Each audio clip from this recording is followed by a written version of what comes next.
अच्छा खासा करेक्शन आता हुआ दिखा है। 5% की तेज गिरावट आई है। अगले हफ्ते एफपीओ से पैसे जुटाने जा रही है ये कंपनी। इस पूरी खबर को समझते हैं और उसके मायने क्या ये जानते हैं। कुशल हमारे साथ है। कुशल, ये खबर तो निकल कर आई 18,000 करोड़ के एफपीओ को बोर्ड की मंजूरी मिली है, लेकिन फिर यहां पर हम देखते हैं कि रेंज निकल कर आ जाती है। जरा बताइए एग्जैक्टली हुआ क्या है और ये जो खबर है इसके मायने क्या है। देखिए नया, यहाँ पर सिनेरियो जो बनता हुआ दिख रहा है खासकर वोडाफोन आइडिया को लेकर, अब यही देखना है कि ये जो 18,000 करोड़ के एफपीओ को बोर्ड ने जो मंजूरी दी है, आगे कौन कौन से निवेशक इसमें जुड़ते हुए नजर आते हैं। क्योंकि प्रमोटर की तरफ से तो एक तरह से ये पहल हो चुकी है, क्योंकि 14.87 रुपीज पर शेयर के भाव पर 2,075 करोड़ के इन्होंने प्रेफरेंशियल शेयर जारी करने को मंजूरी दे दी थी बोर्ड ने आदित्य बिरला ग्रुप एंटिटी को। तो ऑफकोर्स यहाँ पर प्रमोटर की तरफ से तो आपको सपोर्ट आता हुआ दिख रहा है। अब यही देखना है कि यहां पर जब रोड शो शुरू होता हुआ दिखेगा, यानी कि सोमवार से, यानी कि 15 अप्रैल से इस चीज का रोड शो शुरू हो जाएगा एफपीओ के लिए और 22 अप्रैल तक ये चलने वाला है। तो कितने इन्वेस्टर्स इसमें आते हैं, कौन कौन से नाम निकल कर आते हैं, 16 तारीख को आपको ये पता चल जाएगा। 18 से 22 अप्रैल तक ये एफपीओ आने वाला है। ऑफकोर्स यहां पर एफपीओ का जो प्राइस बैंड रखा गया है 10 से 11 का रखा गया है। तो ये अब देखना है कि इसमें कितने लोग इंटरेस्टेड होते हैं और लॉट साइज करीबन 1298 शेयरों का है।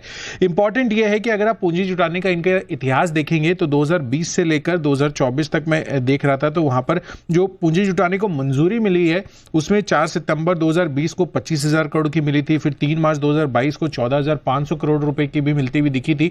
बट लार्जली आप देखिए तो जो पूंजी जुटाई गई है वो बहुत ज्यादा जितनी मंजूरी हुई है उसके मुकाबले नहीं हुई है अब तक। बट ऑफकोर्स यहां पर एक बड़ा चेंज है इस बारी, क्योंकि सरकार जो है उनकी हिस्सेदारी 33.1% की है। तो सरकार का कॉन्फिडेंस यहां पर साफ तौर पर देखने को मिल रहा है। जिस तरह से उन्होंने जो अपनी जो डेट है एजीआर को लेकर, स्पेक्ट्रम को लेकर, वो चेंज करते हुए दिखे थे इक्विटी में। फरवरी 2023 में ये अप्रूवल आता हुआ दिखा था। तो उसके बाद ये जो नई मंजूरी आती हुई दिखी है और इसमें कितने लोग इंटरेस्टेड होते हैं वो तो फोकस रहेगा ही। और जैसे जैसे इक्विटी के लिए अगर भरोसा बढ़ेगा तो डेट के लिए भी काफी सारे बैंक्स राजी हो जाएंगे, जिसमें 25,000 करोड़ जुटाने की मंजूरी इनको ऑलरेडी 27 फरवरी को मिल चुकी है।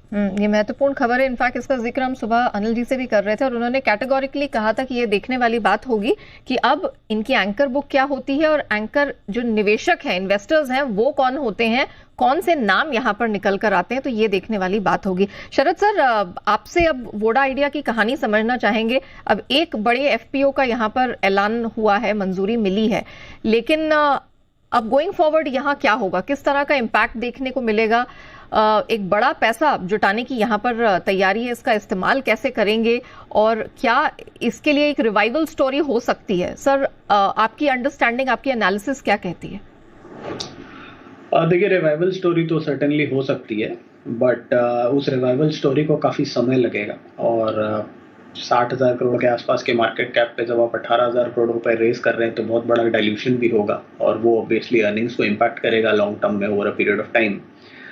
लेकिन जिस कंडीशन में है और जैसा मार्केट ओपिनियन है अभी कि टेलीकॉम को लेके थोड़ा आउटलुक पॉजिटिव है, तो अगले 2-3 सालों में लगातार वहाँ इम्प्रूवमेंट होना चाहिए। और डुओपोली जैसी हो गई है तो एक तीसरा या चौथा प्लेयर काफ़ी इंपॉर्टेंट हो जाता है। तो मुझे लगता है लॉन्ग टर्म के हिसाब से एक पॉजिटिव डेवलपमेंट है, बट बहुत सारे मॉनिटर्स हैं जो आपको देखने पड़ेंगे, क्योंकि अब most probably Vodafone late enter होगा इस पूरे प्ले में। 5G के बिना उनको ग्रो करना काफ़ी मुश्किल होगा और काफ़ी कैपिटल इंटेंसिव नेचर है। एक स्ट्रेच्ड आउट बैलेंस शीट में उसको कैरी ऑन करना मुश्किल है, लगातार कंपनी लॉसेज रिपोर्ट कर रही थी। तो मुझे लगता है ये फंड रेज लॉन्ग टर्म के लिए हो सकता है पॉजिटिव हो। तो बहुत ज़्यादा रिस्क लेने वाले जो इन्वेस्टर्स हैं उनके लिए हो सकता है ये एक बेटर डील है कि आप यहाँ पे इन्वेस्ट करें और 5 से 6 साल का होराइजन रखें।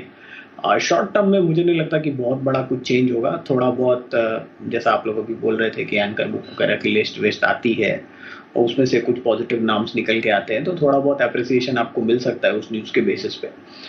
बट बहुत लंबा समय आपको शायद वेट करना पड़ेगा, कम से कम साल से 1.5 साल, जब आपको इसके जो इक्विटी रेज है उसका जो इम्पैक्ट नंबर्स में आता हुआ दिखे, उसमें टाइम लगना चाहिए। तो कंपैरेटिवली मुझे लगता है अभी भी आपको अगर टेलीकॉम को प्ले करना है तो बेटर है कि आप भारती या रिलायंस के थ्रू प्ले करें।